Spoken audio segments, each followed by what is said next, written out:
Hello guys, and welcome back to the channel. Now I don't normally do an intro, but I wanted to ask something. I've been thinking for some time now of possibly setting up a Patreon so that you can get high quality versions of these audiobooks and you can help support the channel at the same time. What are your thoughts? Let me know in the comments below, and without further ado, let's get on with the story.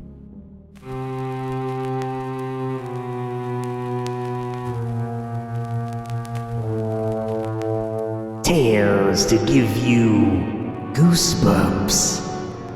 Written by R.L. Stine.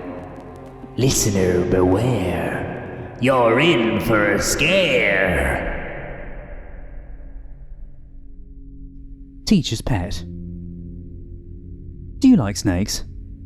If you're in Mr. Blankenship's class, you have to like snakes, or you're in major trouble.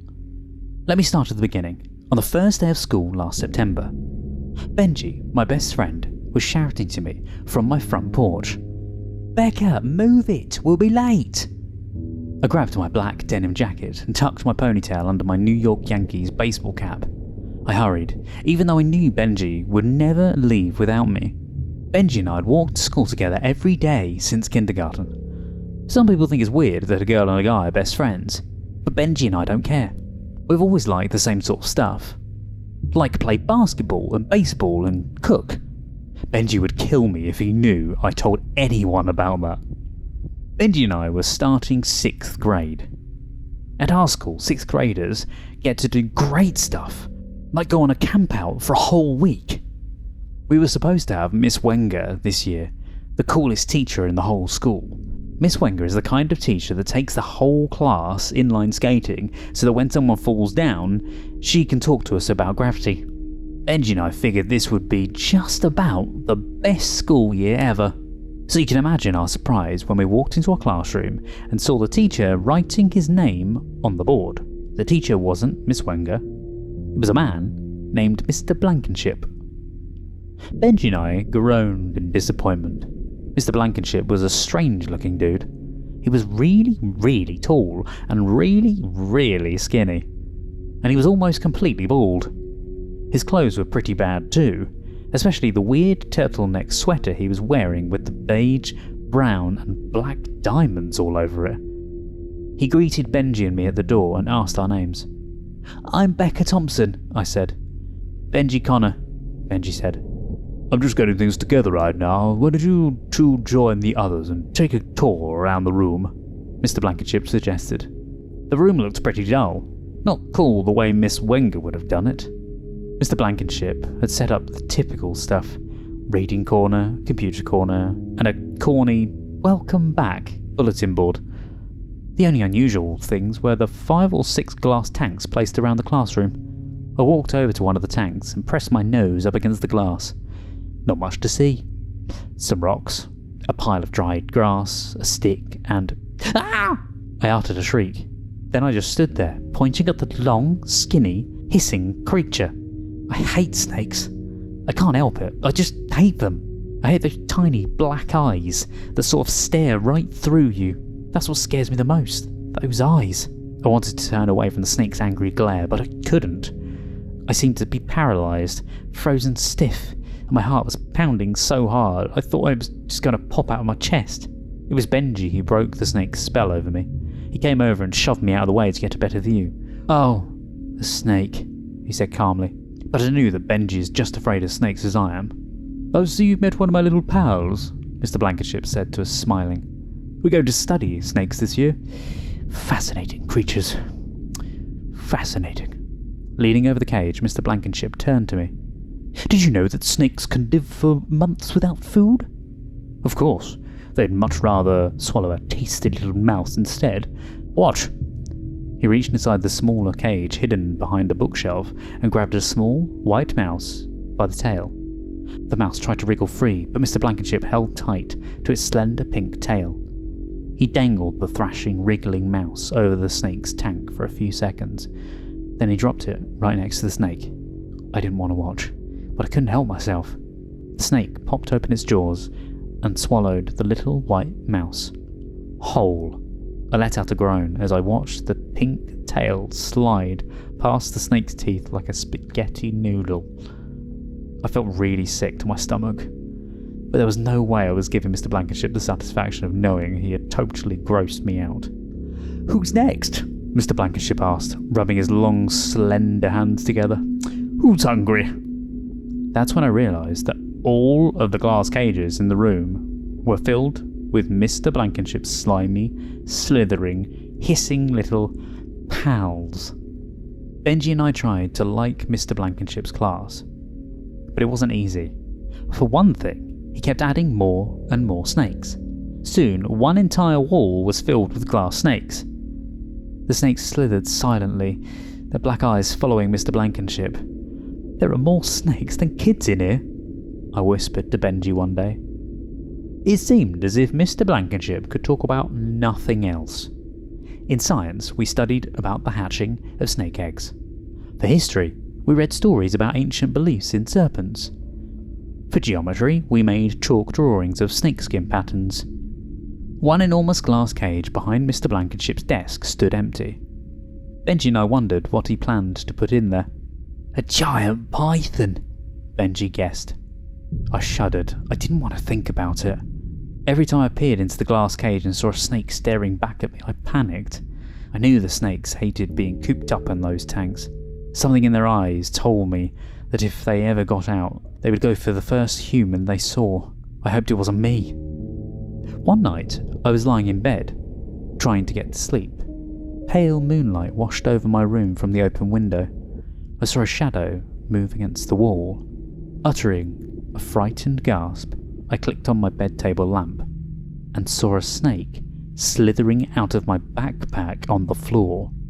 How had it escaped from its tank? How had it crept into my backpack? Frozen in terror, I watched it slither over my shag rug, making its way to my bed. I screamed and forced myself to sit up.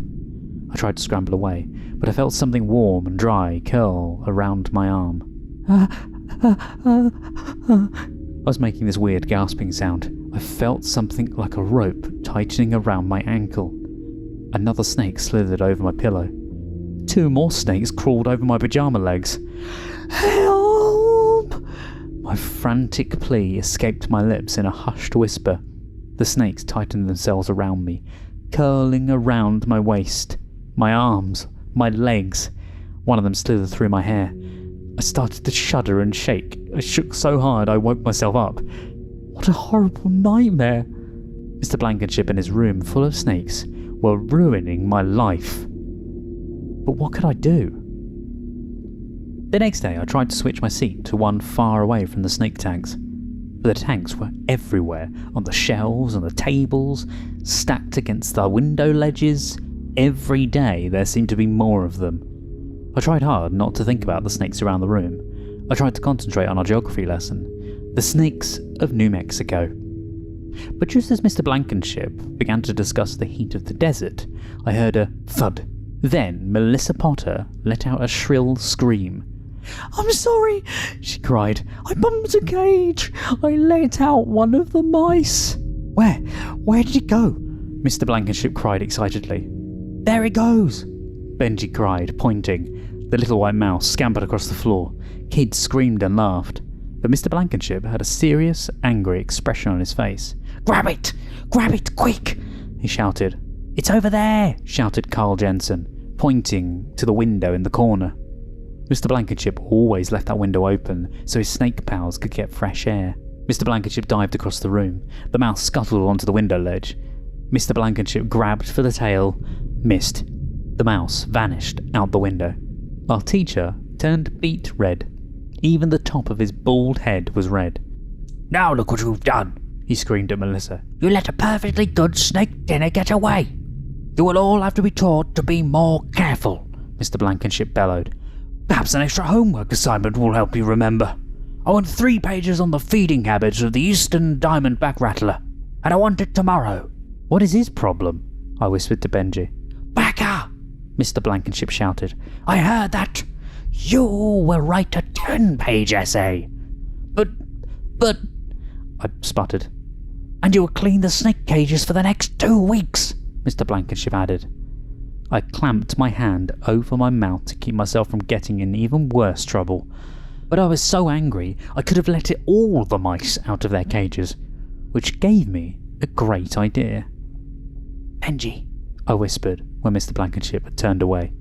"After school, my house. Get ready for Operation Mouse Rescue." Later, after school, Benji and I worked out all of the details. Operation Mouse Rescue would take place on Thursday night, after our parents went to play bridge. The plan was simple but excellent. Benji and I were going to sneak into school and set all of the white mice free. We could just picture Mr. Blankenship's face when he arrived Friday morning and found all the mice scampering all over the room. Thursday seemed to stretch on forever. I barely heard a word Mr. Blankenship said. I was too busy watching the clock, waiting for the bell to ring. I know I ate dinner with my family, but don't remember what we had. All I could think about was Operation Mouse Rescue. Finally, my parents said goodbye, left all the right phone numbers and drove off to their bridge tournament. It didn't take long before Benji gave me our secret signal, a single ring of the telephone. My heart pounding, I pulled on my black jeans and dark jacket and raced up the block to Benji's house. He was waiting for me at the bottom of the driveway. "What took you so long?" he demanded. "You're not wimping out, are you?" "No way," I replied, although I suddenly felt as if I had white mice fluttering around in my stomach. "Let's go."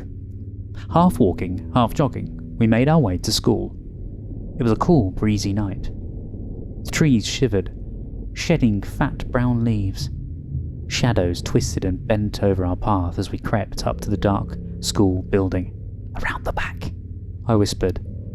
The school seemed so much larger, so much scarier at night, bathed in total darkness.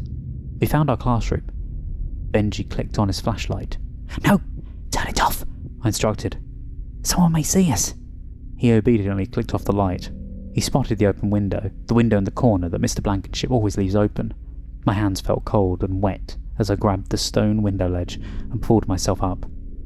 Inside the room, I turned and helped pull Benji in.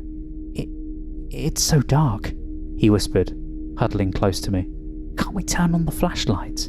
"Okay," I whispered back, "but keep the light down on the floor." Our circles of yellow light swept over the floor. Slowly we made our way to the table that held the mice cages. The floorboards creaked under our sneakers.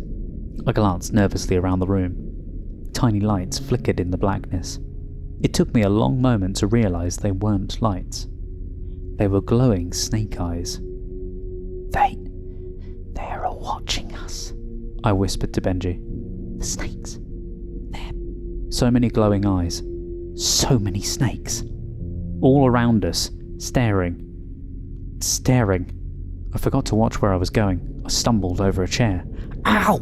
I cried out. I tried to catch my balance, but fell against the table. A glass tank toppled to the floor with a shattering crash. I glanced down in time to see two snakes slither onto the floor. They uncurled in the trembling light of my flashlight, then moved quickly toward my legs.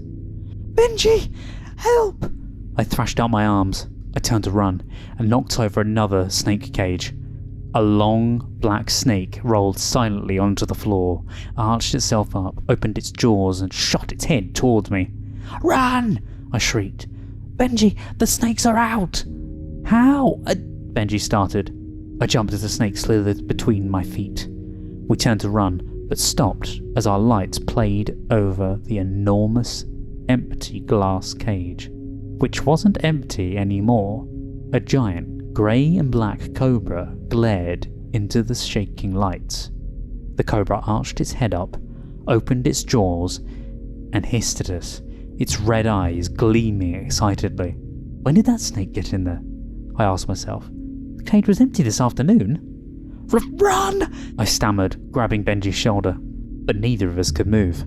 We stood staring in frozen horror as the enormous cobra rose up, lifted itself up, out of the cage.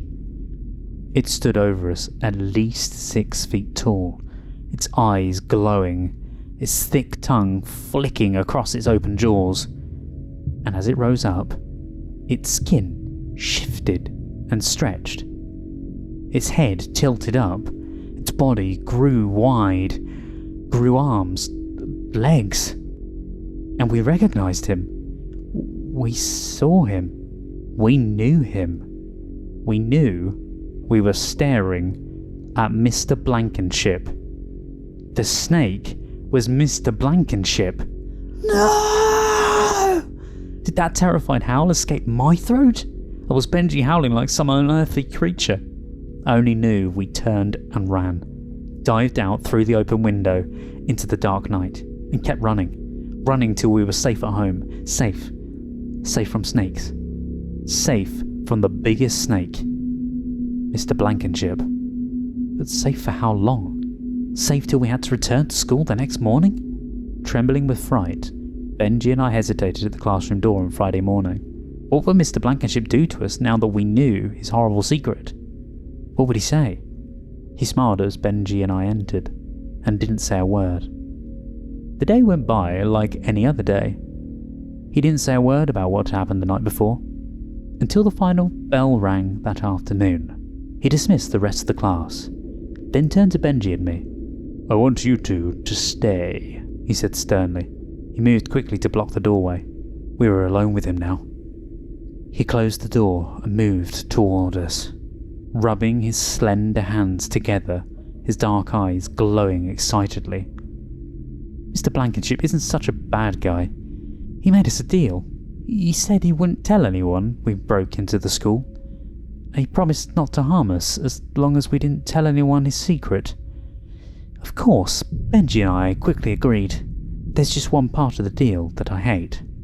We have to bring in white mice and feed him every afternoon. I really hate the way the mice wriggle and squirm as I hold them up by their pink tails. But what choice do I have? A deal's a deal. Here you go, Mr. Blankenship. Open wide